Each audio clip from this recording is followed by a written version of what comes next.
You had a bad day, the camera don't lie. You're coming back down and you really don't mind. You had a bad day. You had a bad day. Hello, everyone. Welcome to this week's episode of TCU's Three Whysmen. As always, we have your three favorite geniuses giving our not-so-genius takes on all things TCU football. I'm Connor Mortel. I've got Jacob to my right here. We are coming to you in a very special edition of this week's episode from the TCU student chambers together. And zooming in from somewhere else because he's lame and thought a Cardinals game was more important than the Colorado game is our third genius, Barrett. So we can talk later. Maybe we can mention the Nickel State game, but at the end of the day, I think the real thing we need to talk about this week is the Colorado game. There's an ancient law that states what can go wrong will go wrong. I think we experienced that this week, and I think we just got to dive into it. What could go wrong and what did go wrong? Well, I think everybody will agree that the defensive backs definitely didn't really pull their weight. Also, another thing that just didn't go well was the field goal unit on the one field goal that we had. Yeah. Griffin Kell inexplicably missed the field goal from 43 yards or something like that. And then I think people can say that the play calling wasn't necessarily the best, especially on the final drive. Yes. But what I did find out was that Imani Bailey was cramping. Oh. So that's why he wasn't driving. It was Sanders in there. And also, people on the sports board were talking about this.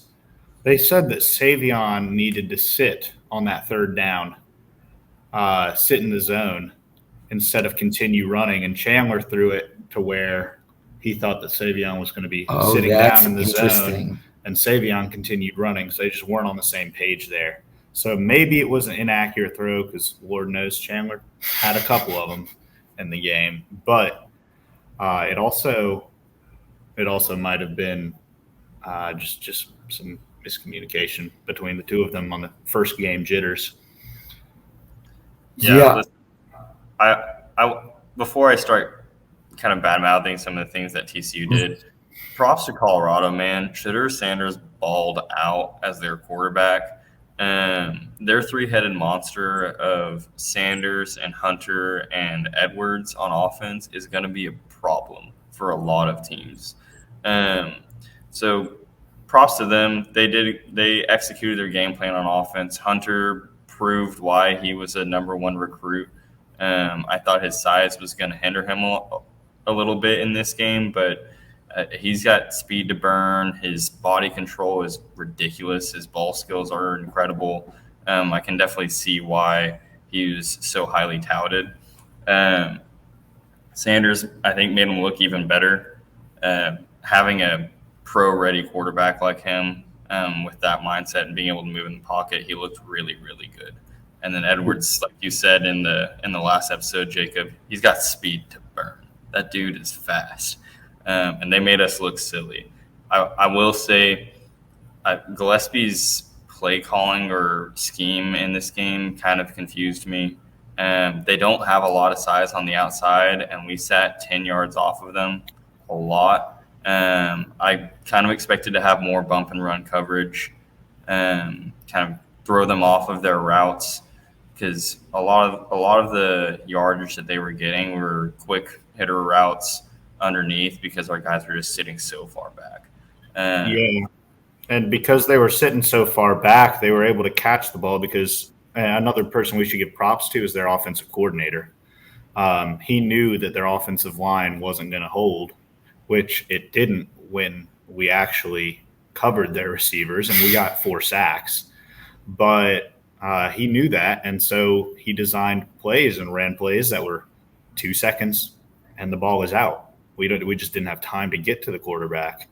And because we were sitting so far back, the ball gets out so quickly, we miss tackles because we're running up to them. They have time to make a move. And then we miss a tackle and they're gone. Yeah, well, and on the missed tackle and they're gone front, I was chatting with somebody earlier and they gave me the statistic that 52% of Colorado's yards came after the catch, and it was just all our missed tackles. Their whole offense was off of our missed tackles. Yeah, I think we had 18 missed tackles was the final count. Brutal.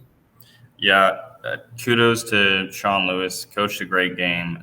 Like I said earlier, he's typically got a run-first offense, but I think he recognized very early on that running the ball was not going to work against this team and with the team comp that he has, and so he switched to those short passes, like you said. And, I mean, their playmakers got the ball and made plays, and that was kind of that. So, yeah, didn't look good for TCU. The wheel route really came to bite us again. It was kind of reminiscent of the Gary Patterson days. Oh my gosh! Where we just decided not to cover the running back several times, and it didn't go well. Or we had like a much slower linebacker matched up on Edwards, and when you have a slow linebacker matched up on Edwards, it's not going to go well. Yeah. Let's see. Oh, quarterback play in the red zone. Oh my gosh, that was brutal. Yeah, the first pick was just telegraphed. Everybody saw that one coming. I was sitting with Jacob at the game, and not only did everyone see that coming, Jacob said out loud, well before it happened, that it was happening. It literally, as it was happening, he pointed out, saw it a mile away. And if Jacob is seeing it from our okay seats on the other side of the field, they're seeing it a mile away. Yeah, the first pick was just a poor decision by Chandler. The second one wasn't necessarily a bad decision. I thought it was a bad play call. But really, if Chandler had gotten the ball out a second earlier, that's a touchdown. He just threw the ball too late and by taking time, he gave what's his name? Travis Hunter. Yeah, Travis Hunter time to recognize it and pick it off. Yeah, I will say on the second pick, I mean, to your point, if he should have seen that, read the defense a little earlier and gotten it out there. At the point that he did, he should have just held the ball and taken off. I agree. I don't think, and I'll say this about the entire game, I don't think Kendall Briles called a good game. There were a lot of times where we would have one play and it'd go well, and then he'd call the exact same play right after. I feel really conflicted about this because on the one hand, watching it every 10 seconds, I would just, why are we doing this? Why aren't we doing this? And I was disappointed on every other play call. But on the other side, I was struggling because short of those two interceptions in the red zone, if those two don't get thrown as picks, we make that field goal and we put on another 17 points and we don't make those three glaring errors, we outscore any of our three projections on the score from last week. So as bad of the decision-making as we saw, our offense really put up as much as any of us were expecting it to last week while we were being optimistic. So I'm conflicted because I was sitting in the stand and the whole time all I was thinking was this is terrible. But the more I look at it, the more I'm like, well, they showed up and put up, 42 points should be enough. Yeah, I think realistically we should have seen the ball run a lot more than we did. It was working, and obviously Bailey going down with cramps probably plays into that decision making, but you've got Trey Sanders as your next best running back out there. I don't think that passing the ball as much as we did was the right decision. Yeah, and that's where I think on the second pick especially, we were really trying to go tempo this game and use the weather to our advantage, which I think everybody saw pretty early on the weather wasn't playing as much to our advantage as we all thought it would. Yeah. And so everybody in our section was screaming, run the ball up the middle on that play. But we had Major Everhart in the backfield, who's a slot receiver, speed back, and they're not going to run him up the middle. But because they were trying to go tempo and go really quickly, they didn't want to sub in Sanders. And I think that that's something that they need to look at. Maybe making a sub and not going tempo every single time is going to end up being more beneficial to us than otherwise. Well, and the other thing with the weather, it was, I mean, don't get me wrong, I was about to have a heat stroke by the end of the game, and I went to get water and literally couldn't because it was sold out across the stadium. But the first half, there was a lot of cloud coverage, and it was actually beautiful the entire first half. So where we were counting on guys like Travis Hunter who go both ways to just burn out in 100-degree weather, that 100-degree weather came a lot later in the day than we were banking on. And it just, like you said, we just didn't see that effect the way we wanted to.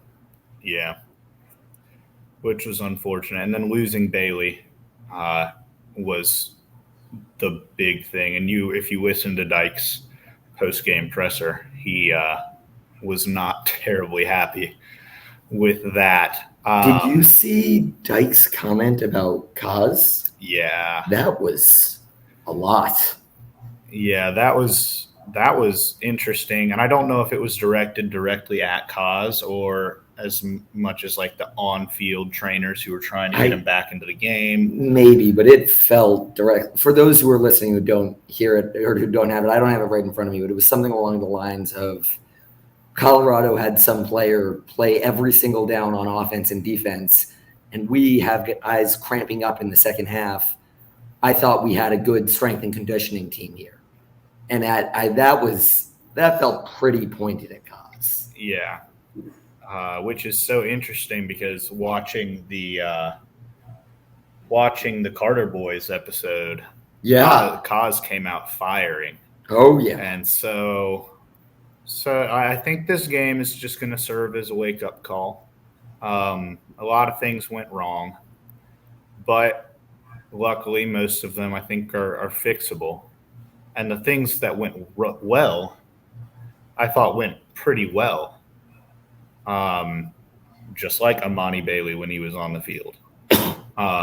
He had 164 yards on 14 carries. And if you take out his big run, he still averaged 7 yards a carry. Amani Bailey is going to be a freaking animal this season. I have a lot of things I'm not looking forward to after this weekend. Amani Bailey is not on that list. Every time he touched the ball, I felt good. And I went into the second half, I looked right at you, and I was saying that Amani Bailey is going to break free this second half. And he ended up cramping and having his flaws in that last drive, but he shredded that field. He's a talent. I love Amani Bailey. I'm looking forward to our running game for this season. Yeah. Our running back core is very strong. I think Bryles can play more similarly to what he did at Arkansas and lean more heavily on the run than he did in this game. Personally, I don't necessarily trust Chandler Morris as much as I trust our running backs. We have a good receiving core. I like J.P. Richardson a lot. He looked really good this game. I think that our running back duo of Sanders and Bailey, and this is an Arkansas fan's bias coming out, but looks very similar to back in the day with Arkansas with Darren McFadden and Felix Jones. You've got thunder and lightning. You've got a big, powerful back who's still got a lot of speed. And then you've got a burner who can slice you up the middle and take you deep for 70 yards. I've been comparing it to Jet and Shaywo. Yeah. Like where it's the same kind of lightning and thunder type deal. I'm really excited for that run game. And as far as not trusting Chandler goes, I don't trust Chandler. But I felt good seeing the one time we drew up the play for him to run it into the end zone. At the end of the day, what the difference between Chandler and Max is a lot. But the big one that it's going to come down to in my mind is Max was the kind of guy who would just make that happen by sheer force of will. Chandler is not that guy, and we can't expect that from him. He did show that if we draw it up for him and set it up for him, he can execute. So I think we're going to have a little more IQ just in the rest of our team setting it up for him. And I mean, we've got IQ. The pyramids aren't real. But as long as we've got that IQ on the rest of our team, I think we can set it up that Chandler can be successful. And like Jacob said a lot this week is that Chandler doesn't have to be a Heisman caliber quarterback, but he does have to be an average quarterback. And that's not what we saw this past week. But if we can just set it up that as long as he, to quote Sonny Dyke, does his job, then we'll be fine. We just need to not hope for a Max Duggan type deal where he's just going to get up and put it on his back and figure it out. Someone else is going to have to be making the plays. He's going to have to rely on guys like Bailey and JB Richardson to get the job done if we can just draw it up right. I think the inside of our offense, and by the inside I mean the offensive line, Jared Wiley at tight end, our slot receivers, and our running backs. People who play closer to that line look really, really good this game. I expect more out of Savion. He was basically a non-factor in this game. So I will say, to talk about Savion, what I've been saying, at least through the day, Jacob had a great quote an episode or two back that our wide receiver room is deeper than deeper than it was last year. But of course, we don't have QJ. And he said, you can't replace QJ with one guy. You can replace him with two or three guys.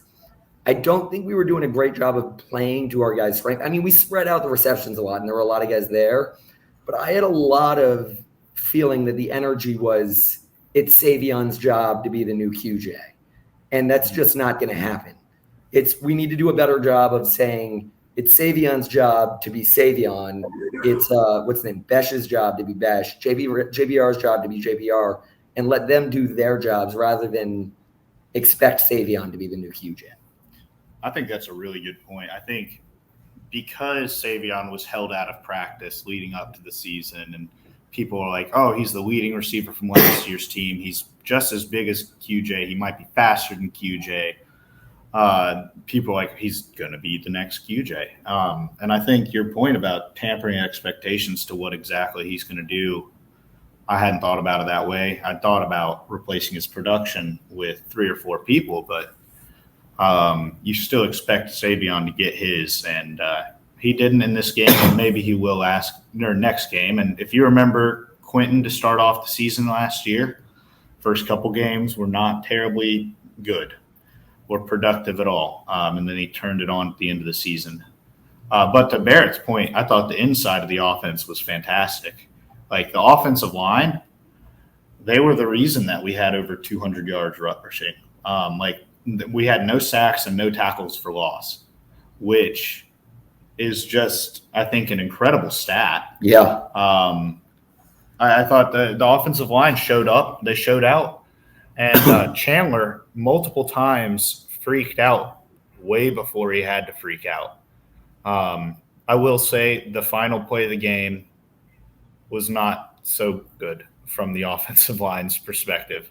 But for the majority of the game, Chandler had 6-7 seconds before he even had to do anything, which honestly goes props to Colorado's defensive backfield for not letting Chandler throw it within those first 6 seconds. That just shows good defense.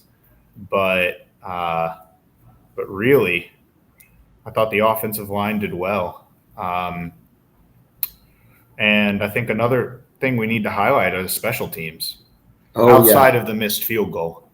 You got a blocked field goal in the first half, and then Everhart had that huge kickoff return. So I will say, and it's wrong of me to nitpick the fact that he didn't make it in on the kickoff return, but one of the feelings I got watching this game was that a lot of what was different from last year, where there were a lot of those plays where we had that huge kickoff return, and we had Imani Bailey's huge run. And I think they both ended with touchdowns either way. But there was something to be said about the fact that they both fell short to me. I feel like our guys are seeing the end zone as the finish line and compromising at 90 yards, whereas like Kendre Miller and QJ were, I want to get in there standing up, and if I even fall down in the end zone, I've failed. And as a result, when they fell and compromised, they were still in the end zone. Yeah. I felt like these guys didn't, and this is easy for me to say sitting in the stands, like I'm just some a-hole who doesn't know better. But I felt like these guys didn't have the same will that they had last year to really like, I'm going to, again, to do my job. Like these guys are doing their best and they're doing great, but they don't have that urge of, I'm going to do my job. I'm going to get this in there. Yeah, I feel like Colorado honestly beat us the same way that we won a lot of games last year. And the fact that they might not have been the most talented team, but they came in and they played hard and they didn't make dumb mistakes. Like, we had so many false starts. Colorado had one or two, but we had so many false starts. And we had Jamoy made that dumb roughing the passer that, in my opinion, wasn't roughing the passer, but it was called. And then we had another face mask down the field. We had a pass interference on third down. We just had so many dumb mistakes. And Colorado played a relatively clean, efficient game. They came in, they had their chunk plays, but overall they just played clean and simple football. Mm-hmm. And I think that's why we were so good last year. Is we played simple football and we played to our strengths and didn't try and do too much. And that's exactly what Colorado did. They didn't try. They did their job. Yeah. They did their job and we didn't. Although I will say, and this, I'm not trying to say, if not for this one call, we would have had it. We lost fair and square. There were bad calls across the board. But as far as clean football goes, can we address the freaking illegal block in the back on that one play? That freaking killed me. And life goes on. We had plays that were questionable at best. Our fumble recovery was a little questionable. There were bad calls every way. So I'm not saying that made or broke the game, but man, it freaking killed me. Yeah. I think to Jacob's point, like, we shot ourselves in the foot in this game. A ton of flags pulling back, whether it's even if it's a big player just early in the game, or in key downs, especially on the defensive side, giving Colorado a first down after a third and however many, keeping their drives alive, a missed field goal, missing wide open receivers on big passes for a third down, 2 picks in the red zone. Like, we really, really handed them this game with the mistakes that we made on our own time. Yeah. It was just a tough game all around, but I think it's fixable. I was going to say the optimism to the fact that we handed them the game is that we can stop handing people games. And I really liked the accountability everybody had. I don't know if you guys saw Sonny's tweet, but he came out and he literally tweeted apologizing, saying, "This is my fault. Stay with us. We're going to fix this." Jared Wiley, our podcast's biggest fan, came out and said, "Hey, don't freak out. We're getting this under control." So everybody really did. And then even like Donati, when the players didn't stay out for the alma mater, Donati came out and said that was my fault, which it wasn't. I don't know how Donati could have been expected to do that, but he stepped up and said, "I'm going to take accountability." From what I've seen, every guy that had the opportunity to has come out and said, "We lost because of me." They're all bearing it on their own shoulders, and that makes me feel good about the possibility for fixing it. Yeah, I think it's one of those things where if we fix it, that's going to look really good later in the season. Yes. But if we don't fix it, that kind of talk just looks kind of cringe, in my opinion. So please fix it, TCU football. Kendall Briles, make adjustments. Well, Joe Gillespie. I was going to say, Joe, like I said Play earlier, defense. I want to hate Kendall Briles. Anyone who's listened to this many episodes, I think I've made a complaint about Kendall Briles every second. I want to hate him. And I said if he's anything but the number one offense in the country, I'm going to be disappointed. And that was certainly not the number one offense in the country. But I have to say he did his job enough that should have gotten us the win Joe Gillespie needed to make it. And I have to say, I was really disappointed in the second half. I wasn't worried at all in the first half with our defense because we'd never seen Colorado before. I knew we'd make adjustments, life would go on. And then we came out in the second half and gave up that. We're making the exact same mistakes, if not worse. Yeah. So we have got to make adjustments on our defense. We've got to play defense. Yeah, and something that really got me was that 4th and 2 play where they swung it out to Edwards and scored from like 43 yards out. They had, I think it was Jamoy on him, which okay, Jamoy needs to take a better angle on that one. But first off, you shouldn't be expecting a linebacker to cover Edwards. And second, at about the 15-yard line, Mark Perry had a beat on him. He could have gotten him down, and instead he stopped and waited for Edwards to make his move. And then by the time he realized what was happening, Edwards just by him and into the end zone. When I saw Mark Perry just stop running, my mind was blown. That can't happen. You got to be the aggressor there. You have to take it to him. Trust your own physical ability. I'm going to say it again. Do your job. Yeah. You've got to. We were so hesitant on everything. You got to worry about yourself and do your job, and you just got to go do it. And if you get burnt, you get burnt. But go do your freaking job. Yeah. So with that, since we are the 3 wise men, I figured that we'd highlight 3 different players every week. We'd have the golden player, the Franken-sensational player, and the player we want Murr out of. So I think this week the golden player has to be Imani Bailey. I will fight anyone who says otherwise. Yeah. Hopefully he can get his cramps conditioning figured out, because we're going to need him this season. 14 carries, 164 yards. He didn't get the touchdowns, but without him, those touchdowns don't happen.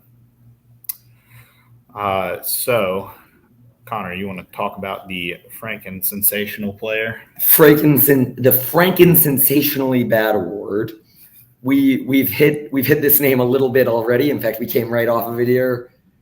It's Joe Gillespie. It's our defense as an entire whole. The offense made a lot of mistakes, but the offense did enough to get a win, and the defense threw it away at every chance we got.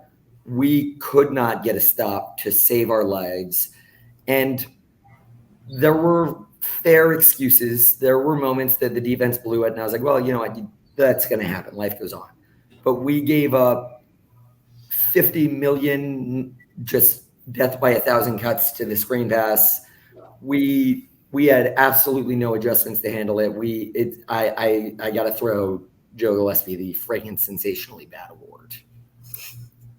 Yeah, Barrett, you want to take the people that we want a little bit Murr out of?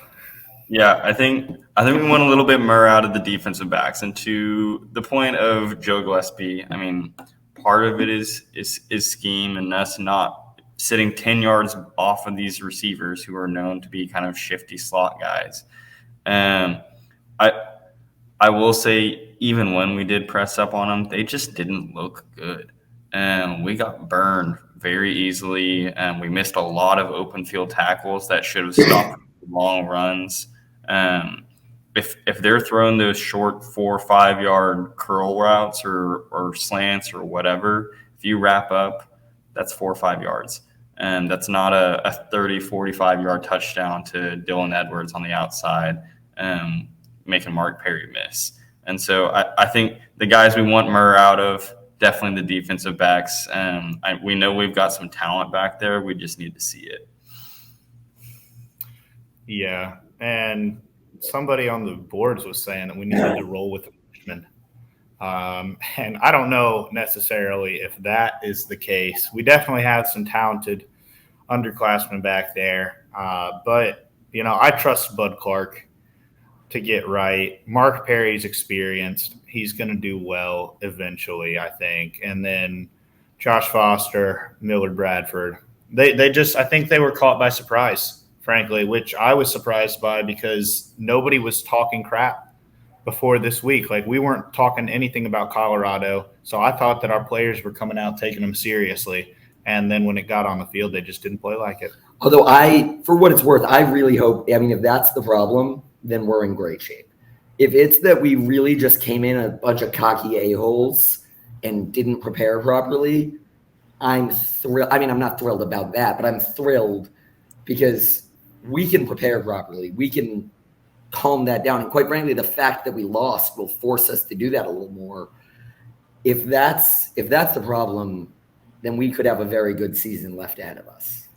Yeah, I would say resetting expectations for the Frogs right now. Like Jacob said earlier, this is a wake-up call of a game. The fact that we lost this game when we really shouldn't have, I think goes to show, to Connor's point, that we came in and we weren't prepared. We were thinking we were better than we are. I think we can still win. Like Michigan last year. I felt a lot like Michigan did against us. Yes. Yeah, and we can still win the Big 12. We can still have a really, really strong season, I feel like, with this team. But it's going to take a lot of commitment from the guys to actually do their job and take that to heart. I think that not necessarily Nickel State, because, I mean, we're about to get into that, but they're not necessarily that great. But I think these next few games, the first couple of Big 12 games, will be really key in determining how our season goes. Absolutely. I'm not ready to write them off yet. And I know people are mad at Chandler. I'm not ready to write Chandler off yet. One game against a defense that you don't know what you're going to see, that's not enough. Like, the Houston game and especially the SMU game are going to tell us a lot about our team, because everybody knows SMU is going to come out firing, especially after that ACC news. Guys, we blew it. we here at the Three Whysmen podcast did not predict that one right. We predicted it. We celebrated a victory lap in how well we predicted it.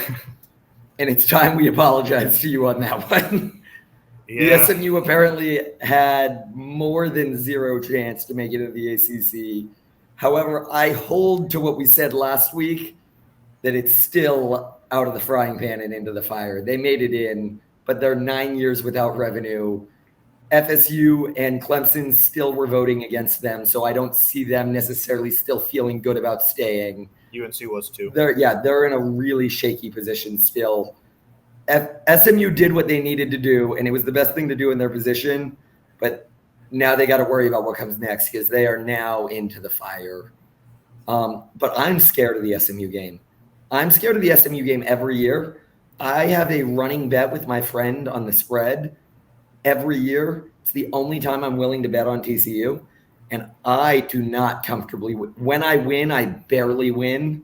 And we lose against the spread a lot, and the spread is not that big a lot of the time. SMU is going to come out into a rivalry game absolutely pissed off at us in a way they never have before, and I'm really scared about it. But the truth of the matter is, the more scared I am, the more opportunity this team has to come out and make a statement and say, no, Colorado was a mistake. We're not that team. We're going to come bury Houston and bury SMU. I don't believe that will happen, but I'm giving them every chance to show me that can happen. Yeah, but before we get to SMU, though, we have the powerhouse Nickel State. I think the general consensus is, as rough as this last game was, we should feel comfortable that Nickel State is not going to Texas State us. Yeah, the few things I will say about Nickel State, just to give some idea of the team, they've had the same coach for like 7 years. So the players that are there are definitely players that fit the system. So that's one thing. They are an FCS team. They're a top 10 FCS team. So they're no, like, I would say, pushover in terms of like FCS opponents. Offense is a pro-style offensive scheme, mix in a few different looks, similar to what you'll see in a lot of different places around the country. Defense, it's kind of a weird defense. It's like a 4-3, but one of them typically stands up. So 4-3, offset 3-4 pretty baseline, pretty generic offense and defensive schemes. Listen, maybe they'll prove me wrong, but I don't expect them to be put up much of a fight against us. We got size and speed on them, but Although I will say, about Colorado, so off of what you just said, well, yeah, that's a fair point. But also off of what you just said, I know we all thought Colorado was a gimme, but Nicholls State is a hopefully genuine gimme. But even being a gimme, there's something to be said about what you said, that they're the top 10 FCS team. Even if we fix every mistake we make this weekend, we're not going to do what Oklahoma and Oregon did and put up 73 or 80 on Nicholls State. They're a kind of a joke team, but they're one of the best among the joke teams. And we shouldn't be disappointed if we don't put up 80 points the way Oregon did or 70 points the way Oklahoma did. We could very well be contending as a playoff team. I mean, I'm not expecting that, but if we were a playoff team, we could still go to Nicholls State and only win by 40. Like, it's the fact that they're the biggest the top 10 FCS team. We should go out and clobber them, but we shouldn't be disappointed if we don't see an Oregon or Oklahoma style clobber. Yeah, one thing I'll say, don't expect Sonny to overlook Nicholls State this week after that loss. Yeah. Pull out the whole playbook. I want trick plays against Nicholls State. Yeah, I will say, though, Nicholls State does have former TCU great Quincy Brown at wide receiver. He transferred there this past year, although they did get absolutely routed at home last week by Sacramento State. They lost by like 20 at home. So I just kind of feel bad for them coming to us after that Colorado game. We should see a lot. I also will say, off of what you just said and what I just said, if we see, we should see a lot, because if, like I said, we shouldn't expect an Oregon or an Oklahoma blowout. So as a result, if we do, we should take that as an incredible sign. Even though they're not a real major powerhouse, there are lessons to be learned in this game. With that, unless you guys have any last words on Nicholls State here? I got nothing. All right, so we're going to review some of our picks from last week, and we're going to get into our picks for this next week. But we are not going to be doing this alone. We are having joined in the chat a buddy of ours. Those of you active on Twitter know Dorico Henrio, the perhaps most aggressive Twitter poster there is. Really the destroyer of all other fan bases. So here to join us for this week's picks and discussion is Dorico Henrio. Yeah, I believe he is known as to have the hottest and sometimes most pathetic takes on Twitter. So we're happy to have you, Derico. All right, well, Hey guys, thanks for having me on. All right, Derico, before we get into, we're going to talk a little bit about a couple of last week's games while you're here, and then we're going to make our picks, and we want your picks as well. But before we get into these picks, I've been hearing some word around the Twitter sphere that you're tasing your balls today. Not today. It's whenever the taser comes in Amazon. Oh, when the taser Okay. comes in Amazon. Okay. Yeah. But we are receiving it. For those who don't know, Derico did promise to tase his balls if we lost to Colorado, and he's a man of his word. Yep. If I may correct you, I promised to tase my balls if we did not cover the spread. Oh, okay. Well, we did. Even better. We did neither. So. I know, it just looks a lot worse. I just wanted to. Yeah. It just looks a lot worse. All right. But, Well, I will be streaming it on OnlyFans, so it'll be pay-per-view. are you comfortable promising right now to donate 10% of the revenue to TCU NIL? 100% of the proceeds will go to TCU. 100%. All right. Guys, this is content you can't get anywhere other than OnlyFans and TCU's 3 Whysmen. Yeah, there you go. Flying T, get ready for possibly $1 million I would say that Flying T should be expecting slightly more revenue than SMU just forewent to join the ACC. All right. Well, with that, our picks from last week, I'm just going to highlight a few. I can't name our winners because, as it turns out, as of this recording, not all of the games are over. So some of the picks are left to be had. But I am going to highlight a couple of the big calls we made. I'd like to say, firstly, TCU's 3 Whysmen unanimously picked Texas State to beat Baylor. I don't think anyone else in the country picked Texas State to beat Baylor, but we did. We are 3 geniuses, and that's our proof right there. On top of that, Barrett doubled down and also had the upset of Wyoming over Texas Tech. So Barrett nailed 2 of the biggest upsets of the week.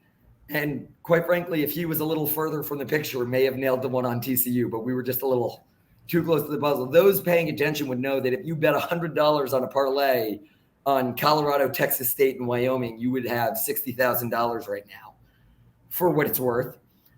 The other game I want to quickly mention is, again, highlighting Barrett's acumen here. I had the Utah-Florida over. Barrett made it very clear to me on the episode and off the episode that was a poor idea. And Barrett was right yet again and was very vindicated in that take. Never trust the Florida offense. The last game from last week I want to highlight is our mystery game. It was Rhode Island at Georgia State. For those of you who watched it, which is me, it might have been the best game of the week, and I'm not saying this as a joke. Rhode Island came into that game with a 6% chance of winning.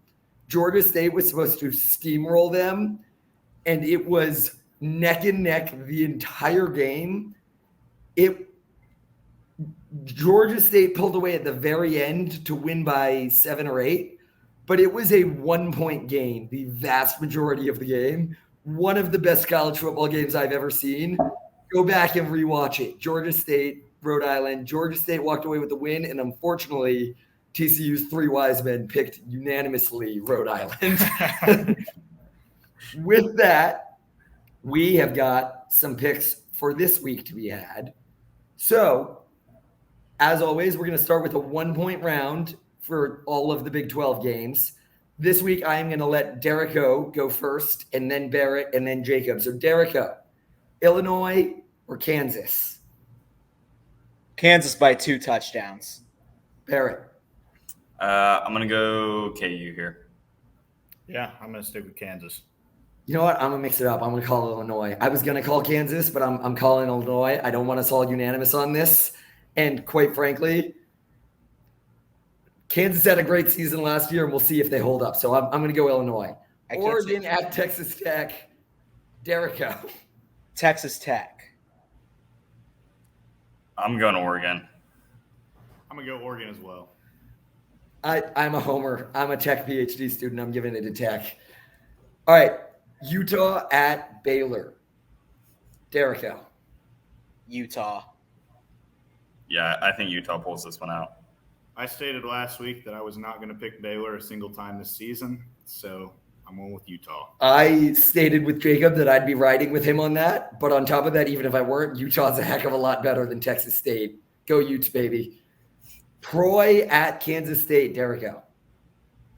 Kansas State fans piss me off, but I think I'm going to have to go Kansas State here. Yeah, I honestly think Troy is an underrated bad team for whatever reason.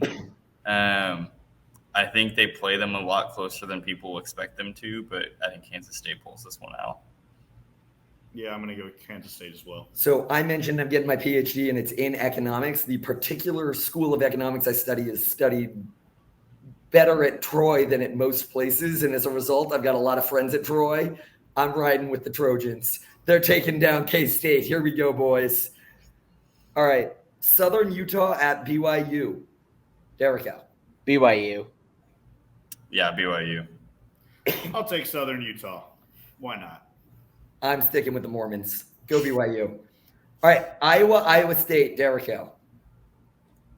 So almost all of Iowa State's starters are in gambling jail, but Iowa's offense hasn't evolved past 1933. So this is kind of a tough one.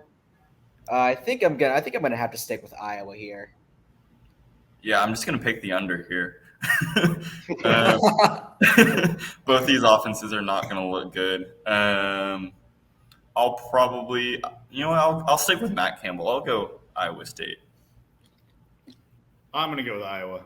I'm going with Iowa too. Our enormous Iowa State following can correct me on this if I'm wrong. I think Iowa runs this rivalry most of the time, and even if they didn't, like Derrico said, they're in gambling jail. They've been imprisoned for victimless crimes, and they should be freed. But until then, I'm going with Iowa. SMU at Oklahoma, Derrico. Oklahoma by 4 touchdowns. Yeah, I think OU steamrolling SMU in this one. I concur. Oklahoma by a freaking mile. Duquesne if that's how you pronounce that, at West Virginia. That was the correct pronunciation. West Virginia, I thought, played very well against Penn State, and playing against kind of a bottom feeder FCS school. I mean, it's going to be West Virginia by quite a few touchdowns.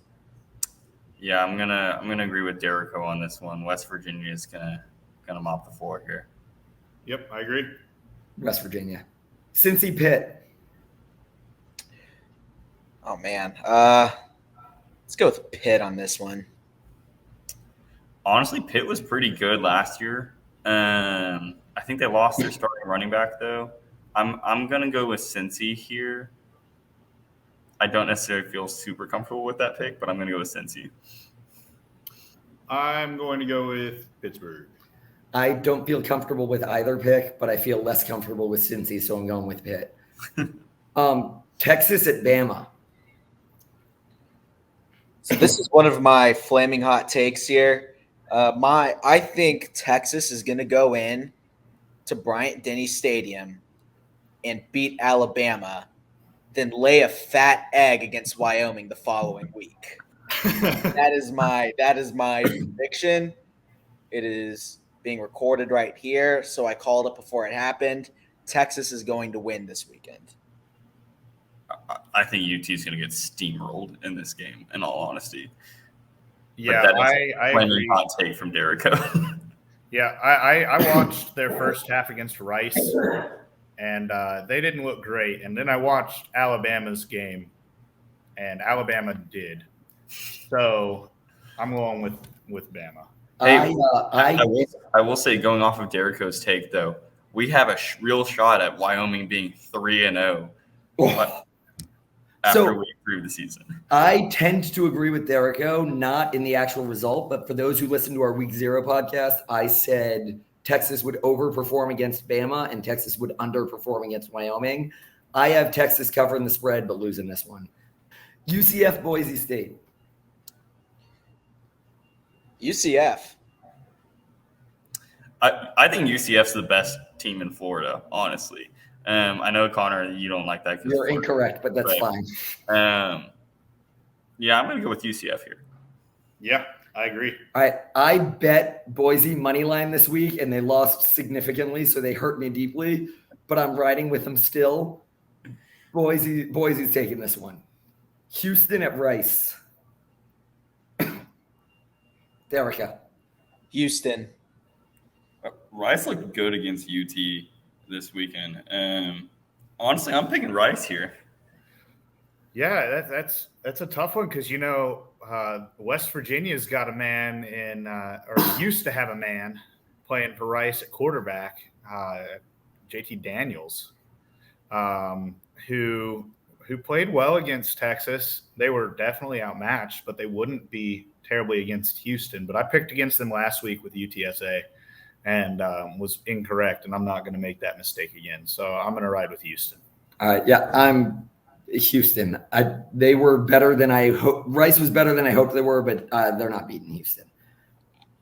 We then wrap up our Big 12 portion, Oklahoma State, Arizona State, which is a soon-to-be Big 12 matchup.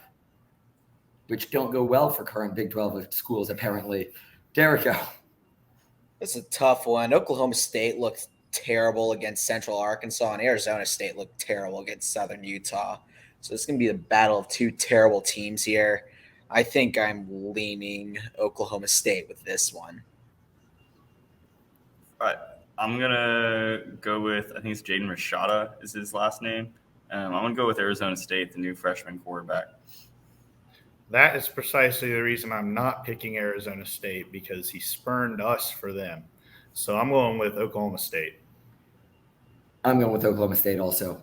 All right, I'm not going to do too many non-Big 12 games before we get to our final round, because we, quite frankly, I think the interesting games of this week are in the Big 12. That being said, there are a couple ones out there that I think are worth picking on. Nebraska, Colorado. I think Colorado's going to steamroll them. Yeah, I'm going Colorado in this one too. I agree. This is their Super Bowl. Their fans have said that. Colorado. I think it's Nebraska. I bet on Nebraska the first week of every of the last couple seasons, and they've never failed to let me down. I'm done betting on them. And then Ole Miss, Tulane, and then we'll move into our last round. Roll wave, baby. Tulane's gonna win this one. So I like Tulane. I think they're a good Group of 5 team. I don't think they beat Ole Miss. I think Ole Miss runs right over them. I'm going to go with Tulane. All right. I'm also going with Tulane. In fact, I have money on Tulane, so I'm definitely going with them. For our last 4 picks here, we've got our powerhouses. First one, Stonehill versus Central Connecticut. See, I remember Central Connecticut making the NCAA baseball tournament the last couple of years, so I know the baseball team's pretty good, so I think I'm going to go with them here. I'm going with Stonehill just because it sounds like a cool name. Yeah, I'm riding with Barrett here. Stonehill's by far a cooler name. Who wants to bet on Connecticut? Ignore that nonsense. Don't listen to the Connecticut noise. It's not Connecticut, it's Central Connecticut. It's a directional Connecticut school. That's just more Connecticut. It's inside Connecticut deeper. Not allowed. Next, we've got Wingate versus Mars Hill. I got to go Wingate here. I mean, yeah, let's go Wingate. Yeah, I'm going Wingate on this one too. The travel time to get here from Mars is just too far, and they're going to have a tough time. Yeah, I've been to both of these schools. They're both 2 North Carolina schools. And I've had a couple football friends who played at Mars Hill. So I'm going to go with Mars Hill. Dude, you two are nerds. How are you not betting on the Martians? Mars Hill, baby. All right. Our last one before our mystery pick and we wrap it all up. We've got Salisbury versus Muhlenberg. These are two state of Oklahoma powerhouses right here. Best 2 schools in Oklahoma. By far. I've got to go with the Mulvanenburg, whatever that one was. That's it. That's what it's called now. Jericho just renamed the school. I'm going with the state school. Salisbury sounds like a good idea. I completely agree. Go Stakes. I was going with Salisbury. The steak sounded delicious, but Derico sold me. Mulvaneyburg all day long. They're running away with this. Lastly, we've got 2 powerhouses, and you will find out on next week's episode who you're picking. Are you taking Team 1 or Team 2, Derico? Give me Team 3 on this one. Derico with a wise choice. All right, I'm going Team 2 here. Team 1 was not good for me last week, but they will be this week. I'm going Team 1. All right, I'm doing the opposite of Jacob. Team 1 let me down last week. Team 2 it is. Thank you all very much. This has been your 3 favorite geniuses giving their not-so-genius takes on TCU sports, among other things. Have a fantastic week, and go Frogs. I only ask one thing, that your high priestess tell him the name of the man what sealed his fate. Taserface.